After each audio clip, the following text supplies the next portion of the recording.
Welcome to Expression House.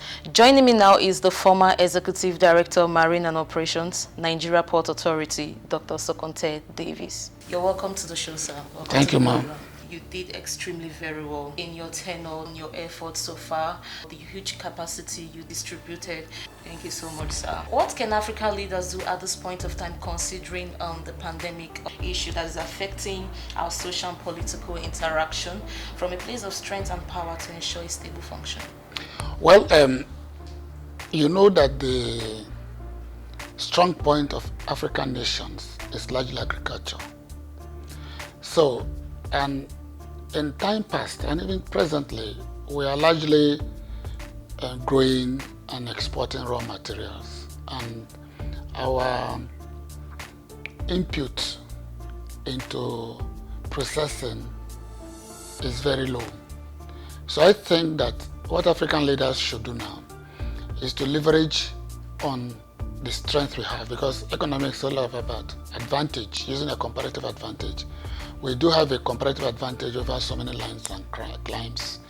So as we grow our agriculture, we should also grow the capacity to process, to add value, more value to the products we produce, so that we are more into finishing, we're also more into marketing the finished products. And when we do that, indeed, the African market for even finished products is so high, such that we have internal markets for our products, both produced as raw and also produced as finished.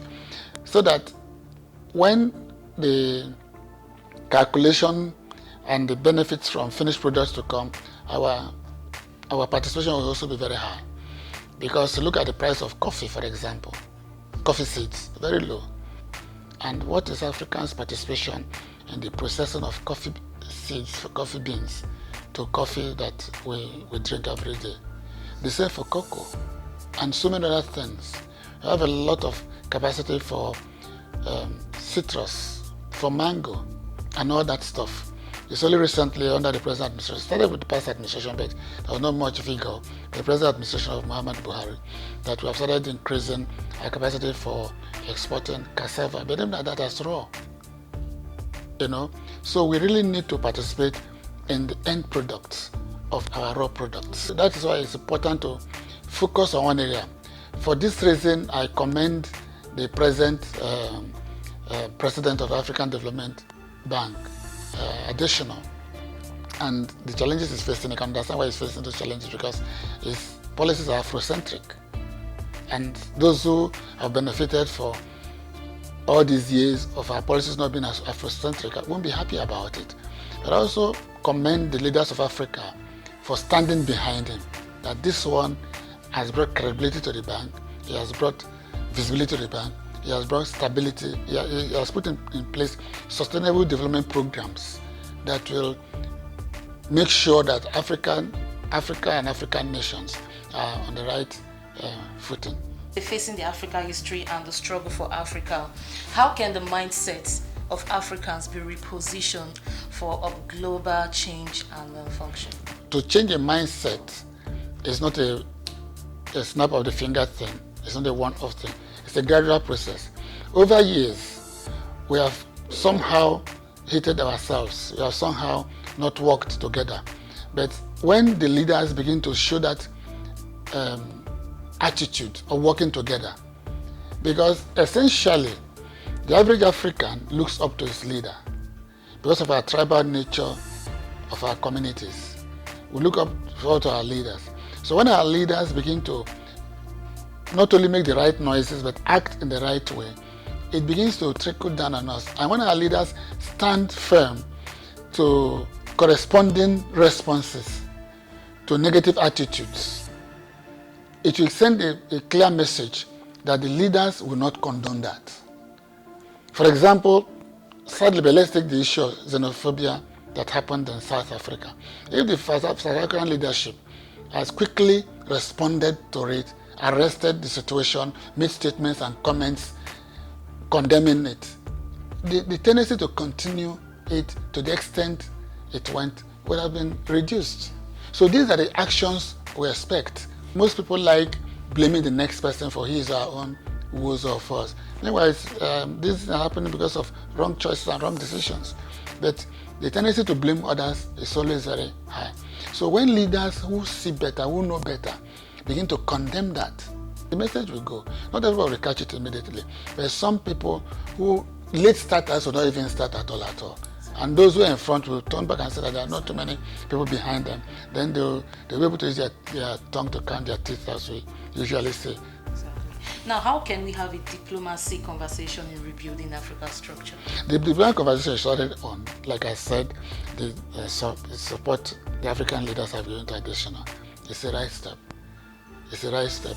And it's for African leaders to begin to know that the world cannot wait for us.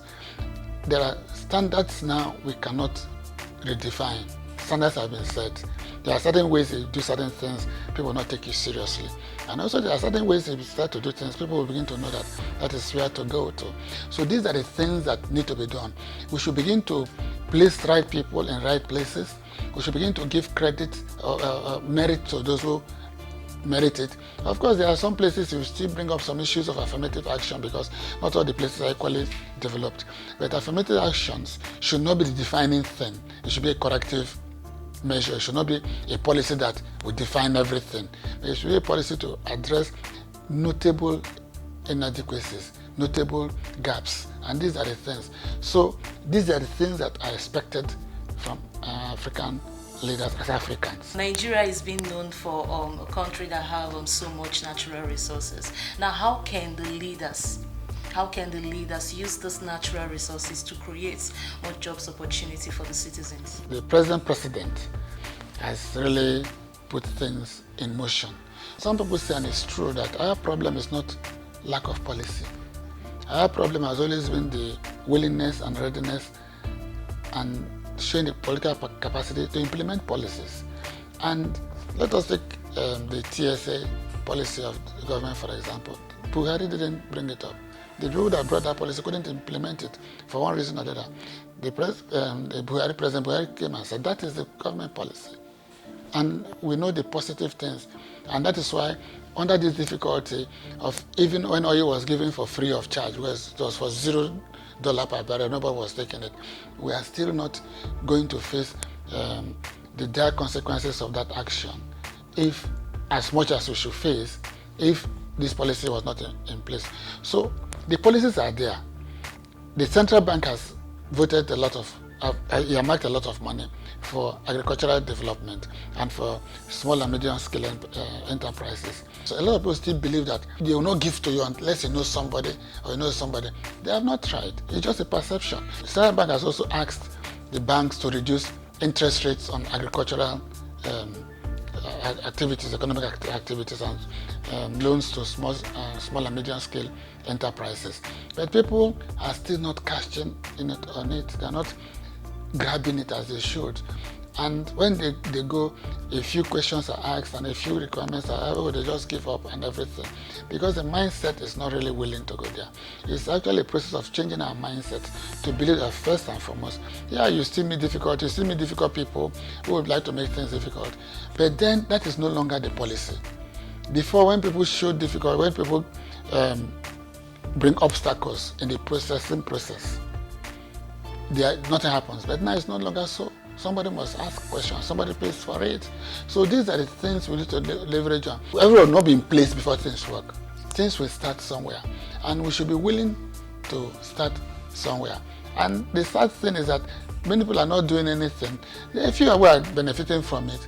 And because they are prepared, they call them the lucky ones. They are not lucky ones, but they are prepared. They have made their mindsets. They have believed that, let me try this thing. We also have to leave the mentality of that government must provide job. Government actually is not a good employer. Government is not even the best employer. Best employers are the private sector people. What government needs to do is to continue to ensure that the policies on ground are working. And where there are infractions, necessary sanctions are also given. Let it not be that, nothing will happen. That attitude of nothing will happen. Let that attitude be killed. And that, of course, it will be killed by those who execute the policies. So these are the things we need to do. And because For example, agriculture. Agriculture in Nigeria, for example, has the capacity to absorb all of our unemployment situations, all the unemployed people in this nation, for example. Agriculture can employ all of them. We have the capacity not only to feed Nigeria, but to feed also Africa and export to Europe and elsewhere. This is a country where you can do things all year round and nothing stops you. We don't have snow, we don't have hurricane, we don't have monsoon rain, and those things that cause natural disasters. We don't have typhoons and things like that. We don't have them. So we are naturally positioned to give leadership in everything, and it is true. Those who sometimes make comments, if you look at the map of Africa, you turn it like which way, like a gun. Nigeria is the trigger of Africa, and indeed it is the trigger of Africa because it is well positioned and well endowed with everything. We have everything in appropriate proportion all the year round. And so when there's a matter somewhere, there are other things elsewhere that can make things grow, and there are things that can take place without those limitations. So we should, as the government is doing well in focusing on agriculture, otherwise who would have given us food to eat under this pandemic period? Nobody would have fed us. Everybody is feeding himself, But because of the deliberate policy of government, we are not crying up for food. Maybe prices are high. Prices are high because people like being speculative, and they speculate because of the lockdown. And of course, when they say there's going to be a lockdown, there'll be the tendency to stockpile, and that tendency to stockpile will make a lot of people to go and purchase more. And it's a situation where a lot of money will chase fear goods, so to say, fear in quote, but not in practice, because every time there's still food to buy. Develop our agriculture in such a way that we are not only ending up with raw materials but finished products. Then we have solid mineral, which is now being properly regulated. Before too, there are processes to regulate and everything, but there was no deliberate intention to really put those things in place and to put them to proper action until the present governor of Ekiti State became Minister of Solid Mineral, and those things started working. They are not going as much as we expect them to go, but the process has started. Most times our problem also is that we want things to happen immediately the way we want them to happen. Mindsets have to change. There's really a new reorientation of our mindsets. We have to begin to look at the way we do things anew, afresh. And when we begin to do that, then we begin to also key into the necessary process.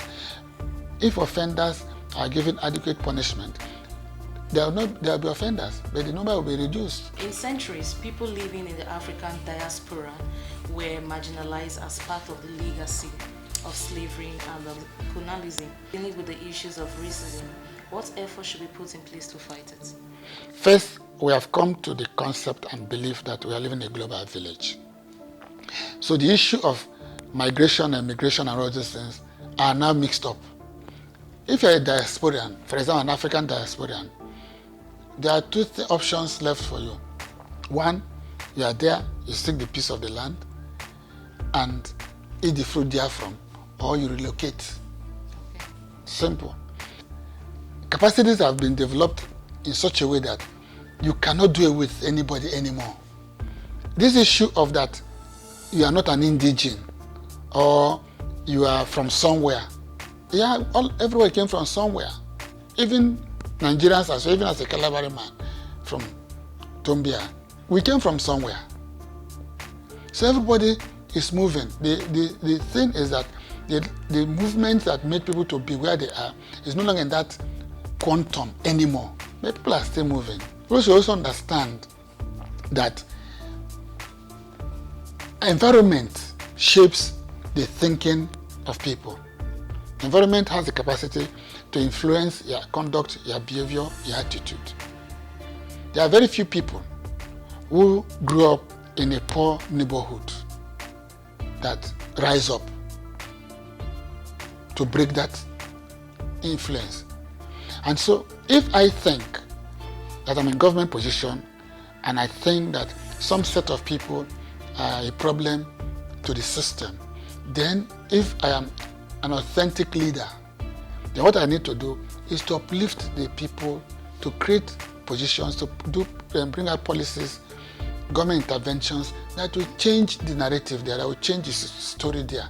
Make sure that policies are put in place that address those tendencies that provide breeding grounds for negative conducts in society. All right, thank you so much, Dr. Sokonte Davies. You're one of the leaders that young generations coming up in politics would want to learn from. Thank you so much. Thank you for the compliments. That is it on today's program. Do not forget to visit my YouTube channel, Expression Has TV, Facebook, Expression Has TV. Keep practicing social distancing. Thank you.